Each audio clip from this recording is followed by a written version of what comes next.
Hello everyone, I am नवीन कुमार और यहाँ पर एक कंपनी जो कि आईपीओ से पैसे उठाने का ट्राई करने वाली है। कंपनी का जो नाम है वो है इंडी क्यूब स्पेसेस। जैसे कि अभी थोड़े दिन पहले एक कंपनी का आईपीओ आया था स्मार्ट वर्क्स नाम से। उसी का सिमिलर सा ये पर्टिकुलर कंपनी काम करती है। सिमिलर सा क्या है, सेम सा ही काम करती है। तो इसका जो आईपीओ है 23 जुलाई से 25 जुलाई के बीच में खुलने वाला है। अब कंपनी क्या काम करती है, बेसिकली अगर सेम सा भी करने कर रही है पुरानी, जैसे अभी थोड़े दिन पहले कंपनी थी, हफ्ता भर हुआ है उस कंपनी का आईपीओ का ये सेम सा काम करने वाली है। ये सेम जैसे कि जैसे वर्क प्लेसेस वगैरह होते हैं तो उनको ये जनरेट करती है। किसी बिल्डिंग को किराए पर ले लिया, किराए पर लेने के बाद में उसको अच्छा सा लुक दिया, रेनोवेशन करवाया वहां पर, और कोई ऑफिस स्पेस बना दिया, मीटिंग्स रूम्स बना दिए, कैफेटेरिया वगैरह बना दिया। तो अब वहाँ पे क्या करती हैं, वो सीट्स को किराए के ऊपर में देती हैं। राइट, किसी भी आदमी को ऑफिस स्पेस चाहिए तो वो किराए के ऊपर में उस जगह को ले लेते हैं and then they do the office work. तो दिस पर्टिकुलर कंपनी का जो ये पैसे जो उठाने वाली है, टोटल मिला करके आज के दिन यहाँ पर 700 करोड़ रुपए उठाने हैं, जिसमें से 650 करोड़ तो कंपनी के पास में जाने वाले हैं। बाकी 50 करोड़ रुपए कंपनी के जो मेन प्रमोटर लोग हैं वो अपना स्टेक बेच रहे हैं। दो प्रमोटर 25-25 करोड़ रुपए अपनी जेब में डालने वाले हैं इस आईपीओ के थ्रू, जो पैसे उठा रहे हैं। यहाँ पर देखने को मिल रहा है कि 650 करोड़ रुपए कंपनी के पास में जाने वाले, राइट। नेक्स्ट, यहाँ पर जो प्रमोटर्स हैं उनके पास में मालिकाना हक 70% था आफ्टर बिफोर द आईपीओ, और आफ्टर द आईपीओ 60% के आसपास में रह जाने वाला है। एंड यहाँ पर देखने को मिल रहा है कि कंपनी के जो पोस्ट आईपीओ जो शेयर होल्डिंग है वो 15 लाख करोड़ के आसपास में रह जाने वाली है। थोड़ा सा ये इन्फॉर्मेशन आई थिंक गलत है, बिकॉज ये this data is about regarding, जो मतलब तब की है जब 31 मार्च तक के 2025 तक का डेटा है। बिकॉज मई में इन्होंने सीसीपीएस को कन्वर्ट किया था। सीसीपीएस मतलब कन्वर्टेबल कंपल्सरीली कन्वर्टेबल, जो प्रेफरेंशियल शेयर्स उनको कन्वर्ट कर दिया इक्विटी शेयर्स के अंदर में। उसके बाद में 6 करोड़ शेयर्स और बढ़ गए, तो इनके लगभग 21 करोड़ के आसपास में शेयर्स हैं। तो 21 करोड़ के आसपास में टोटल नंबर ऑफ शेयर्स हैं, जिसको अगर हम मल्टीप्लाई करते हैं 237 की प्राइस के साथ में, तो लगभग 3700 करोड़ रुपए की इस कंपनी की वैल्यू निकल के आती है। तो 3700 करोड़ की इस कंपनी की जो वैल्यू है वो आज के दिन लगाई गई है। तो अच्छी खासी वैल्यू यहाँ पर लगाई गई है, राइट। नेक्स्ट अब देखने की कोशिश करते हैं यहाँ पे कि कंपनी का जो राइट आरएचपी के अंदर में क्या बोल रही है, और जो कंपनी पैसे उठा रही है उनका क्या करने वाली है। बेसिकली जो पहले जो कंपनी थी जो इसी सिमिलर से काम करती थी, वो जो पैसे उठा रही थी, तो वो जो पैसे थे उनके, वो प्रमोटर ज्यादा स्टेक बेच सकते थे। यहाँ पर प्रमोटर ज्यादा स्टेक बेचते हुए नहीं दिख रहे हैं। तो अभी एक बार थोड़ा सा देख लेते हैं, थोड़ा सा लुक डाल लेते हैं आरएचपी के अंदर में। तो जितने पैसे उठा रहे हैं इसमें से 462 करोड़ रुपीज तो company capital expenditure, that means की और ऑफिस वगैरह जनरेट करने में खर्च करने वाली है। और बाकी 93 करोड़ रुपए कंपनी लोन भी चुकाने की कोशिश करने वाली है। ऋषि दास जो है इस कंपनी को मेनली चला रहे हैं। मेघना अग्रवाल और अंशुमन दास, ये माँ बेटे और देवर जी हैं। सॉरी, माँ बेटे और देवर जी नहीं, पति पत्नी और देवर जी हैं। राइट, ऋषिदास जी पति, पत्नी मेघना और अंशुमन दास जी देवर जी। नेक्स्ट, यहाँ पर जो कंपनी के जो स्टेक बेचन ऋषिदास और मेघना अग्रवाल जी दोनों अपना 25-25 करोड़ रुपए जेब में डालने वाले हैं आईपीओ से। और यहाँ पर देखने को मिल रहा है कि कंपनी के अंदर में दो और मेन बड़े शेयर होल्डर्स हैं, अरावली इन्वेस्टमेंट होल्डिंग्स और दूसरे हैं West Bridge, yes West Bridge AIF, ये हैं। इन दोनों को यहाँ पर स्टेक जो देखने को मिल रहा है, अच्छा खासा आपको स्टेक यहाँ पर देखने को मिल रहा होगा, बिकॉज इनके सीसीपीएस कन्वर्ट कर दिया गया था। इनके पास में इस पर्टिकुलर कंपनी के प्रिफरेंशियल शेयर्स थे, उनको कन्वर्ट किया इक्विटी में, तो इनके पास में इनकी होल्डिंग जो है अच्छी खासी बढ़ गई। इसकी ज्यादा थे, इसके पास थोड़े कम थे, राइट। नेक्स्ट, यहाँ पर ओके, तो 100% शेयर होल्डिंग कितनी है, टोटल नंबर ऑफ शेयर्स की यहाँ पर जैसे मैंने आपको बताया कि वहां पर गलत लिखा हुआ, यहाँ पर इनकी आरएचपी के अंदर में पूरा नंबर ऑफ शेयर्स बताए हुए हैं, राइट। तो after the IPO because 3 crore रुपए, 3 करोड़ नए शेयर जारी कर रही है, 18 करोड़ पहले के हैं, तो लगभग 21 करोड़ के आसपास में शेयर्स हो जाने वाले हैं। नेक्स्ट, यहाँ पर हिस्ट्री अगर कंपनी की बात करें, 2015 के अंदर में ये कंपनी खुली हुई है एंड उसके बाद में ये काम कर रही है। और यहाँ पर इनके जो ऑफिस जो इन्होंने जनरेट कर रखे हैं वो अच्छी खासी, जैसे जो टीयर 1 सिटीज हैं उनके अंदर में इनके सबसे ज्यादा ऑफिस हैं। टीयर 2 सिटीज के अंदर में भी हैं, मतलब टीयर 1 सिटीज के अलावा भी सिटीज में इनके ऑफिस हैं, बट वो बहुत कम है, बट धीरे धीरे फैल रहे हैं, that we can say over here, right. इनके बारे में जो माइलस्टोन जो इन्होंने अचीव किए हैं उनको आप आराम से यहाँ पर बैठ के पढ़ सकते हैं कि कैसे कैसे इन्होंने कब पैसे उठाए, कहाँ पे इन्होंने अपने आप को एक्सपेंड किया, क्रिसिल ने रेटिंग कितनी दी, रेटिंग फिर चेंज की कि नहीं की, राइट। तो वो आप सब लोग यहाँ पर पढ़ सकते हैं। ऋषि दास जी के बारे में इन्फॉर्मेशन आप यहाँ पर और पढ़ पाएंगे। 49 ईयर्स की एज है और काफी सारी सिमिलर सी दूसरी टाइप की कंपनीज के अंदर इनकी डायरेक्टरशिप होल्ड करते हैं। ये कंपनियां इन्हीं की हैं, प्राइवेट लिमिटेड कंपनियां हैं जो इन्हीं की खोली हुई हैं, तो इनके अंदर में भी इनकी डायरेक्टरशिप होल्ड करते हैं। ऋषिदास जी के बारे में इन्फॉर्मेशन, एंड ऋषिदास जी की यहाँ पर 9 साल का एक्सपीरियंस इस पर्टिकुलर कंपनी के, 2015 की खुली हुई कंपनी है और 2025 में आईपीओ लेके आ रहे हैं, तो 2015-16 मतलब 9-10 साल तो कंपनी को खुले हुए, तो वही एक्सपीरियंस इनके पास में आज के दिन देखने को मिल रहा है। तो कंपनी खोलने से पहले का एक्सपीरियंस ज्यादा है इनके पास में। नहीं देखने को मिल रहा है। नेक्स्ट यहाँ पर okay, we have already seen this, I have told you. Rishidas ji की जो सैलरी है आज के दिन वो लगभग 22 लाख रुपए एनुअल बेस सैलरी। सो 22 लाख रुपए इनकी सैलरी जो है रहने वाली है। एंड कैश बोनस भी इनको मिलने वाला है। आईपीओ अगर लिस्ट हो गया तो ये लगभग 2 करोड़ रुपए का, सॉरी 22 लाख की नहीं, 2 करोड़ 20 लाख की सैलरी है सालाना। और 2 करोड़ रुपए ये अगर आईपीओ लिस्ट करवा देते हैं सक्सेसफुली तो उसका ये अपने घर में हर्जाना भी लेके जाने वाले हैं। 25 करोड़ तो वहां से लेके जाने वाले हैं, शेयर्स बेचने अपना खुद और यहाँ पर आईपीओ में लिस्ट करवा दिया, इस नाम की खुशी भी। शैंपेन भी बांटने वाले हैं 2 करोड़ की, किसी भाई को अगर पार्टी करनी हो तो बात कर सकते हैं डायरेक्ट आप ऋषिदास जी से। नेक्स्ट एम्प्लॉइज की अगर बात करें, टोटल मिला के 689 कर सॉरी 689 एम्प्लॉइज टोटल मिला के इस कंपनी में काम कर रहे हैं। एंड ये इनकी कुछ लोगोज हैं जो ये कंपनी ने रजिस्टर करवा रखे हैं अपने नाम पे।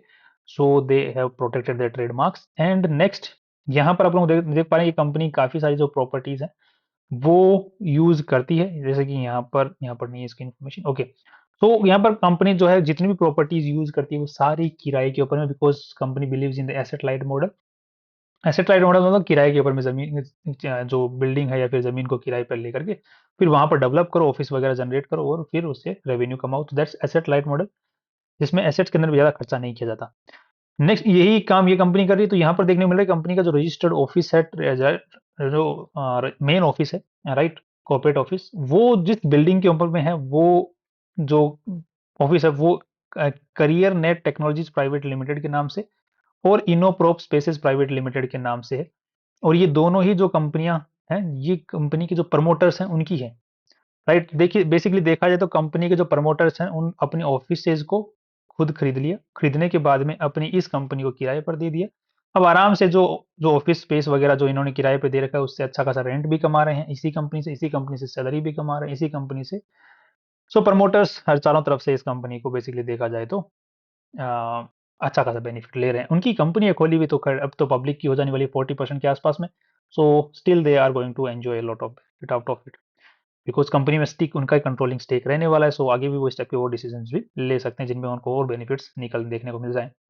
नेक्स्ट यहाँ पर कंपनी का जो 1 लाख स्क्वायर फीट से जो ज्यादा का कम से जो लेस एरिया के जो ऑफिसेज हैं 1 लाख स्क्वायर फीट से लेस के एरियाज को हैं, वो टोटल मिला के इनके पास में 40 लाख स्क्वायर फीट के ऑफिसेज यहाँ पर अलग अलग जगह खुले हुए हैं। और जो ऑफिसेज जिनका स्पेस 1 लाख स्क्वायर फीट से ज्यादा का है उनके अंदर में भी इनका 40 लाख स्क्वायर फीट के आसपास का ऑफिसेज भी हैं। दैट मीन्स कि एक ऑफिस होता है जिसमें कम 1 लाख स्क्वायर फीट से ज्यादा का स्पेस है एक ही ऑफिस के अंदर में या फिर एक ही बिल्डिंग के अंदर में एक ही जगह के ऊपर में। तो वो यहाँ पर टोटल मिला के इनके पास में 40 लाख स्क्वायर फीट। तो दैट मीन्स कि बड़े जो लोग होते हैं, जैसे बड़ी बड़ी कंपनियां होती हैं जिनको अपने एम्प्लॉयज को रखना होता है ऑफिस में, तो वो इनको हायर कर सकते हैं, फिर इनकी सर्विसेज को रेंट पर ले सकते हैं। अब यहाँ पे आप लोग काफी सारी फोटोज देख पाएंगे जो प्रीवियस कैसी दिखते थे जो एरियाज और अभी कैसे दिखते हैं। और इनको यार कलरफुल इनको भी बना देते तो अच्छे से हमको क्लैरिटी आती है। यहाँ पर इनको तो ब्लैक एंड व्हाइट दिखा दिया, इसको कलरफुल दिखा दिया। कलरफुल दिखाने में वैसे ही अच्छी वैसे वैल्यू मिल जाती है। यहाँ पर घास भी अगर कलरफुल दिखा दिया तो अच्छा लगता, बट यहाँ पे भी घास ही है बट कलरफुल दिखा दिया, क्या बकवास है। चलो ये यहाँ इन्होंने अच्छा काम किया, यहाँ पर इन्होंने अच्छा काम किया है। खैर इसको भी थोड़ा कलरफुल दिखा दिया तो क्या पता ये भी अच्छा लग जाता, ये भी थोड़ा सा कलर कर देते तो ये भी अच्छा लग जाता, बट इसको ये ज्यादा अच्छा लग रहा है। पर ये ट्रिक्स होती हैं, ये भी अच्छी बात है। नेक्स्ट ये इनके ऑफिसेज के कुछ आप लोग फोटोज वगैरह देख पाएंगे जो इन्होंने जनरेट कर रखे हैं। महिंद्रा इनका क्लाइंट है तो उनके लिए भी इन्होंने ऑफिस वगैरह जनरेट कर रखे हैं। ओके, नेक्स्ट अब आज के दिन जो इनके एक्टिव मंथली यूजर्स हैं वो 13,000 के आसपास में है। एंड ये पहले मंथली यूजर्स 8,000 के आसपास में तो जो बढ़ गए और काफी अच्छे खासे स्पीड से यहाँ पर बढ़ रहे हैं। Total cafeteria orders 8 lakh, transactions values and transaction volumes and everything you can hear or see over here and compare। ये इनके जो एप्स वगैरह बने हुए हैं उनका इन्होंने थोड़ा सा ब्यौरा दे रखा है कि ऐसे एप्स को हम यूज कर सकता है जो भी हमारी जो सर्विसेज जो ऑफिस वगैरह यूज करता है वो। और इन्हीं के जो एक ऐप बना हुआ है माई क्यूब ऐप, तो उसके अंदर में ये सारे जो सर्विसेज इनको देखने को मिलती हैं जो भी इनकी ऑफिस स्पेसेस को यूज करता है उनको। तो आप इनके ऑफिस स्पेसेस की वगैरह फोटोज वगैरह देख सकते हैं। एक ये तो सर्विस एक तो जो है कि डेवलप करके किराए के ऊपर में देती हैं स्पेसेस को। दूसरा एक काम और है कि किसी भाई को कोई कंपनी वाले हैं जिनको अपना ऑफिस स्पेस जो है वो मतलब रेनोवेट करवाना और अच्छा बनवाना और अच्छी एक लुक देना है, तो वो भी इनकी सर्विसेज ले सकते हैं। तो उनके लिए इन्होंने ये वाली सर्विसेज, ये इतनी सारी सर्विसेज ये प्रोवाइड करते हैं, तो ये they can also take their service, they these services from these people from this company, right. तो इनके पास में दो बिजनेस मॉडल्स हैं, एक तो ये खुद स्पेस जनरेट करके किराए पे देते हैं और दूसरा किसी को अगर ऑफिस जनरेट करवाना है स्पेसेस तो वो भी इनको हायर कर सकते हैं। और भी टेक्नोलॉजिकल एडवांसेज और सर्विसेज भी इनको अगर चाहिए ऑफिस में उनको अपने लेवल पे उन्हीं के ऑफिस में तो भी इनको अप्रोच कर सकते हैं। तो ये थोड़ा सा घिस हो गया काम, बिकॉज दो पहले जो ऑफिस वाली कंपनी थी और जो स्मार्ट स्पेस वाली जो कंपनी थी, ये दोनों इस टाइप का डबल काम नहीं करी थी जैसे स्मार्ट वर्क्स कोवर्किंग स्पेसेस, ये दोनों एक ही काम कर रही हैं कि बस ऑफिस जनरेट करो और बाद में किराए पे चढ़ाओ और पैसा कमाओ। ये थोड़ा सा घिचपिच कर रही है, ये बोल रही है कि हम तुम्हारा काम भी कर देंगे और हम भी अपना ऑफिस जनरेट कर रहे हैं। तो दिस काइंड ऑफ इसको लोग बोल सकते हैं कि ये this is kind of diversification, but this is not, I can not call it diversification, I can call it घुसड़ पुसड़। नेक्स्ट, बिकॉज उससे भी ज्यादा रेवेन्यू इनका आ भी नहीं रहा है स्टिल। नेक्स्ट यहाँ पर रेंटल रेवेन्यू पर स्क्वायर फीट आज के दिन इनका कितना आ रहा है उसकी इन्फॉर्मेशन आप लोग यहाँ पर पढ़ सकते हैं। रेंटल पेमेंट जो लैंडलॉर्ड को करनी पड़ रही है उससे कितना पेमेंट का करना पड़ रहा है, तो कितना इनके पास में पीछे बच रहा है उसकी इन्फॉर्मेशन यहाँ पर पढ़ सकते हैं। That's great by the way, this is very nice, because ये जितना ज़्यादा बढ़ेगा उतना ज़्यादा अच्छा है और ये टाइम के साथ में बढ़ता ही जा रहा है बिकॉज कंपनी का जो इन्फ्लेशन के साथ में रेंट तो बढ़ रहा है बट रेंट के साथ में जो ऑफिस स्पेसेस का जो किराया है वो ज़्यादा स्पीड से बढ़ रहा है जिसकी वजह से ये बढ़ता ही रहेगा। थोड़ा आने वाले टाइम के अंदर में कंपनी प्रॉफिटेबल हो जाने वाली है। दो प्रॉफिटेबल आज भी है, एबिटा प्रॉफिटेबल आज भी है बट नेट प्रॉफिट्स प्रॉफिटेबल नहीं है because of the depreciation thing जो इसके आप डिस्कस करने वाले हैं। इनके जो ऑफिसेज हैं वो मेट्रो से 3 किलोमीटर के अंडर एरिया के अंडर में ही ज्यादातर इनके ऑफिसेज वगैरह हैं। 41 ऑफिस वगैरह 41% ऑफिसेज मेट्रो के 3 किलोमीटर एरिया के अंदर में ही। That's again very great. Next, tier one और नॉन टीयर वन ऑफिसेज, तो मेनली इनका टीयर वन सिटीज के अंदर में ही ज्यादा काम है। दूसरा, वर्क स्पेस लीजिंग से ज्यादातर मेनली पैसा कमाते हैं, बाकी जो वैल्यू एडेड सर्विसेज वगैरह देते हैं जैसे कैफेटेरिया की सर्विस हो गई या फिर रेंटल जो कैब वगैरह की सर्विस ये देते हैं साथ में ऑफिस वालों को, उनसे भी अच्छा खासा पैसा कमा लेते हैं बट वहां से 12% के आसपास में जनरेट कर रहे हैं। That's again okay, right. जो इन्होंने किराए पे ले रखी हैं ऑफिस स्पेस वगैरह वो नॉन इंस्टीट्यूशंस वालों से ले रखी है, इंस्टीट्यूशन वालों से सिर्फ 15% ले रखी है। बाकी जो अगर ऑफिस और उन दो कॉम्पिटिटर्स की बात करते हैं उनका उन्होंने भी जो किराए पे ले रखी है वो उनका सिमिलर सा ही रेशियो उनका देखने को मिलता है। सो इनका सबका बिजनेस मॉडल सब कुछ सेम ही है। 300 प्लस से सीट्स ज्यादा कितने गए और ये दीज आर यहाँ का इनके ऑफिस वगैरह हैं, ये इनके क्लाइंट्स ओके, इनके क्लाइंट्स काफी अच्छे खासे इनके पास में है। They are very nice clients they have. Next, इनकी आईटी सेक्टर की जो कंपनी है वो सबसे ज्यादा इनके क्लाइंट्स हैं। यहाँ पर देखें बैंकिंग वाले 18% और यही सेम सही जो पैरामीटर है ये जो सेम रेशियो है वो सेम उन कंपनियों के पास में। और आईटी सेक्टर की सबसे ज्यादा कंपनियां स्पेसेस को हायर करती हैं बिकॉज उन्हीं को सबसे ज्यादा रिक्वायरमेंट है। बिकॉज इंडिया के अंदर में तो जो जॉब है मेनली सबसे ज्यादा जो जॉब सेक्टर दे रहा है वो आईटी सेक्टर ही सबसे ज्यादा जॉब्स आज के दिन देता है। लगभग 40 कितना 50% है कि 40% है कि 60% ऐसा कुछ परसेंटेज है। आई थिंक 40% से ज्यादा है, तो 40% ज्यादा सिर्फ आईटी स्पेस ही जो है जॉब्स देता है इंडिया के अंदर में। नेक्स्ट, इनका जो सबसे ज्यादा रेवेन्यू आ रहा है वो बैंगलोर से आ रहा है और वो भी ग्रो वाले सेक्टर से आ रहा है। इनकी ये सर्विसेज हैं, ग्रो सेक्टर, ग्रो वाला service, bespoke service, one service, my cube service, cornerstone service, right. तो इनमें से ये जो ग्रो वाले जो सर्विस है इससे सबसे ज्यादा किराया आता है बिकॉज ये इस सर्विस का मतलब होगा कि हम किराए पे मतलब खुद चढ़ाएंगे, जनरेट करेंगे, अच्छा सा ऑफिस स्पेस बनाएंगे उसको किराए पे चढ़ाएंगे। ये इस सर्विस के अंदर में आता है। इसके अंदर में आता है कि आप लोग आपका ऑफिस है बट हम लोग आपको जनरेट करके देंगे, तो उससे ज्यादा इनका वो नहीं आ रहा है। देखिए यहाँ पे देख पा रहे हो, इससे ज्यादा माई क्यूब से भी नहीं आ रहा है, वन से थोड़ा बहुत आ रहा है। वन के अंदर में क्या है, this push button services in paperless execution, तो इस सर्विस से भी आ रहा है इनका ठीक ठाक ऐप वाली सर्विस से।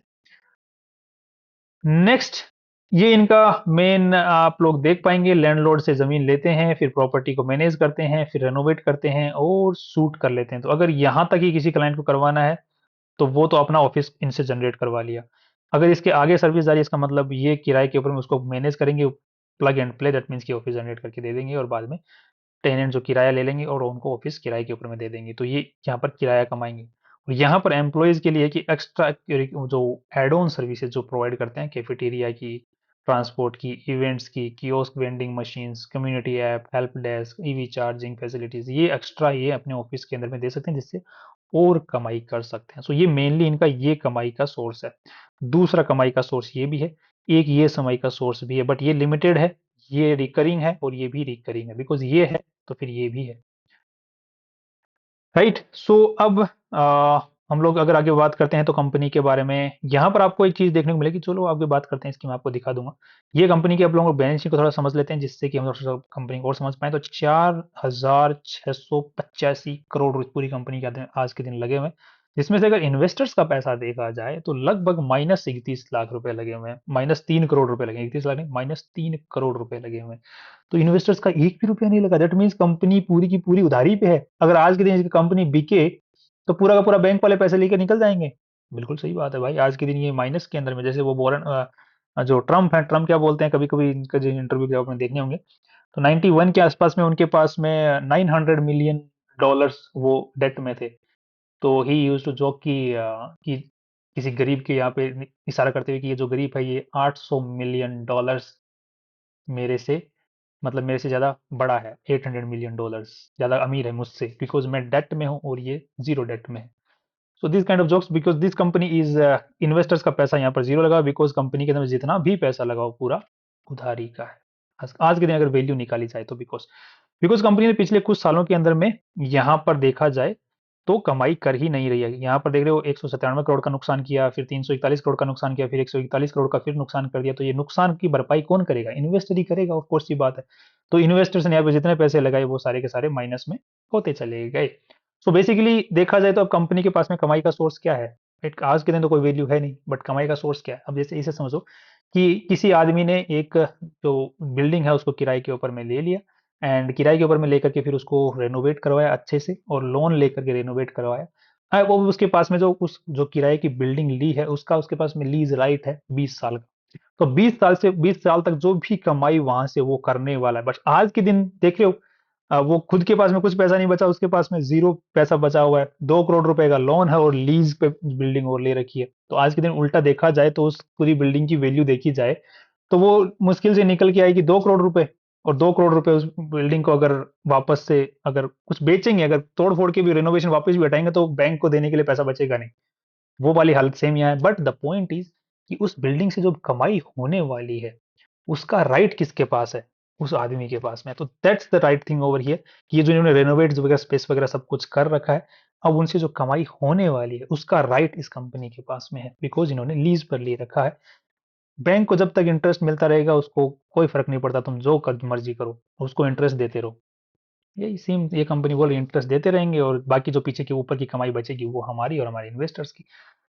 So in this company as of today there is no value, but there is the futuristic value, right? जो कि ये कमाई करने वाली है और आज के दिन जो कर रही है, जिसका अगर हम लोग पता करते हैं तो कितनी कमाई कर रही है, तो यहाँ पर रेवेन्यू वाइज देखा जाए तो 600 करोड़, फिर यहाँ पे 850 करोड़, फिर यहाँ पर 1100 करोड़, ये रेवेन्यू जनरेट ये कंपनी कर रही है। एंड यहाँ पर नेट प्रॉफिट निकाल ले पा रही है 200 करोड़, 350 करोड़, 100, 150 करोड़। नेट प्रॉफिट्स भी मतलब जो नेगेटिव में निकाल ले पा रही है। अब यहाँ पे आप लोग देख रहे हो कि यहाँ पर जो नेट प्रॉफिट है यहाँ पर नेगेटिव में बहुत ज्यादा है। यहाँ पर 200 करोड़ था, यहाँ पर 350 करोड़ हो गया, यहाँ पर 140 करोड़ हो गया। बिकॉज यहाँ पर कमाई ऊपर रेवेन्यू बढ़ा तो इसके साथ में ये भी तो कम होना चाहिए था।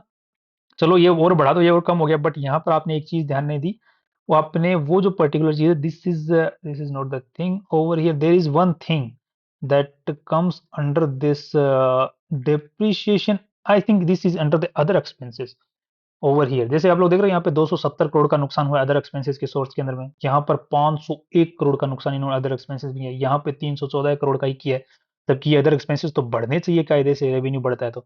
बट पॉइंट इज कि इन्होंने क्या कर रखा था, सीसीपीएस जारी कर रखे थे। सीसीपीएस मतलब कंपल्सरीली कन्वर्टिबल प्रेफरेंशियल शेयर्स, जो दो पार्टी जैसे मैंने आपको शुरुआत में बताया था उनको।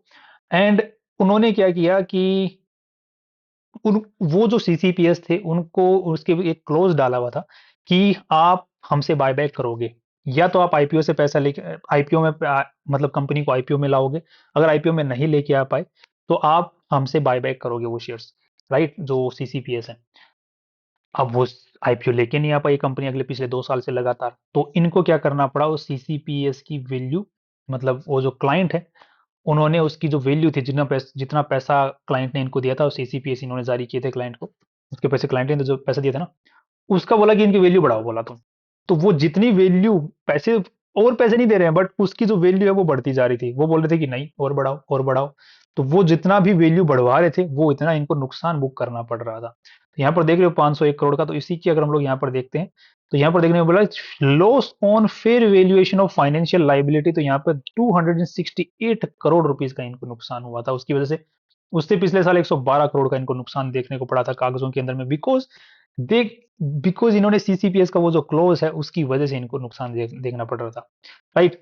अब क्या किया इन्होंने, आईपीओ से पैसे उठाने वाले हैं तो वो जो सीसीपीएस का जो क्लोज है बायबैक वाला वो हट गया और जो सीसीपीएस वो कन्वर्ट हो गया इक्विटी में कन्वर्ट हो गया। इसीलिए आपने यहाँ पर एक चीज चेक की होगी कि कंपनी का अगर बैलेंस शीट के हम लोग चेक करते हैं तो दिस ओवर हियर इज कि यहां से 308 करोड़ रुपए माइनस में थे इनके पास में 2023 के अंदर में, और 2024 के अंदर में कंपनी ने नुकसान किया था 341 करोड़ का। स्टिल कंपनी का जो रिजर्व्स है वो प्लस कैसे हो गया, बिकॉज इनका जो सीसीपीएस है वो इक्विटी में कन्वर्ट हो गया, जिसकी वजह से वो रिजर्व्स में ट्रांसफर हो गया। रिजर्व्स में ट्रांसफर हो गया तो नुकसान को झेलते हुए इसको भी प्लस में कर दिया, नुकसान को भी प्लस में कर दिया, और 129 करोड़ फिर से प्लस में आ गया।